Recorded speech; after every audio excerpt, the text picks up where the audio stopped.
நாடாளுமன்றத்தில் பட்ஜெட் கூட்டத்தொடர் நடைபெற்று வருகிறது. இதில் பிரதமர் மோடி பேசும்போது, பிரயாக்ராஜில் முடிவடைந்த மகா கும்பமேளா இந்து யாத்ரீகர்களின் பிரம்மாண்டமான விழாவாக மாறியது என்றும், இந்த விழாவை வெற்றிகரமாக மாற்றியதற்காக உத்தரப்பிரதேச மக்களுக்கும் மகா கும்பமேளா நடத்தப்பட்ட நகரமான பிரயாக்ராஜுக்கும் நன்றி தெரிவித்தார்.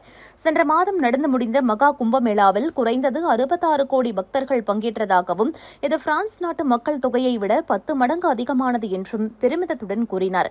மகா கும்பமேளா மூலம் இந்தியாவின் இந்த மகத்தான பலத்தை உலகமே கண்டதாகவும் பெருமிதத்துடன் தெரிவித்தார்.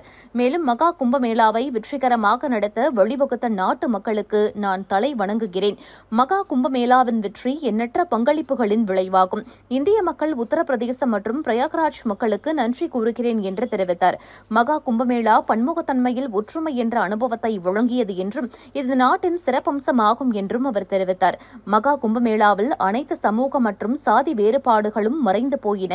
இது இந்தியாவின் மிகப்பெரிய பலம். ஒற்றுமையின் உணர்வு நம்மில் ஆழமாக வேரூன்றி உள்ளது என்பதை இந்த பிரம்மாண்ட விழா காட்டுகிறது என்று பிரதமர் தெரிவித்தார். மகா கும்பமேளா மக்களால் வழிநடத்தப்பட்டது. அவர்களின் உறுதியாலும் அவர்களின் அசைக்க முடியாத பக்தியாலும் உந்தப்பட்டது என்றும் தெரிவித்தார். முழு உலகமும் மகா கும்பமேளா மூலம் இந்தியாவின் மகத்துவத்தை கண்டது.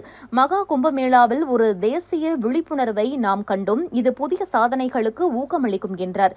மேலும், நான் செங்கோட்டையில் பேசும்போது அனைவரும் ஒருங்கிணைந்து செயல்பட்டால் பல்வேறு சாதனைகளை புரியலாம் என்று தெரிவித்திருந்தேன். தற்போது ஒட்டுமொத்த உலகம் இந்தியாவின் பிரம்மாண்டத்தை கும்பமேளா மூலம் இது கண்டது. நமது பலத்தை சந்தேகத்துடன் பார்ப்பவர்களுக்கு இது தகுந்த பதிலை கொடுத்துள்ளது என்று பேசினார். இந்தியாவின் ஒற்றுமையின் வலிமை அதை தொந்தரவு செய்யும் அனைத்து முயற்சிகளையும் உடைக்கும் அளவுக்கு உள்ளது என்று பிரதமர் மோடி கூறினார். மகா கும்பமேளா இந்தியாவின் புதிய மரபுகள் மற்றும் நம்பிக்கையை பெருமையுடன் ஏற்றுக்கொள்கிறது என்றும், மகா கும்பமேளா எழுச்சி பெறும் இந்தியாவின் உணர்வை பிரதிபலிக்கிறது என்றும் அவர் கூறினார்.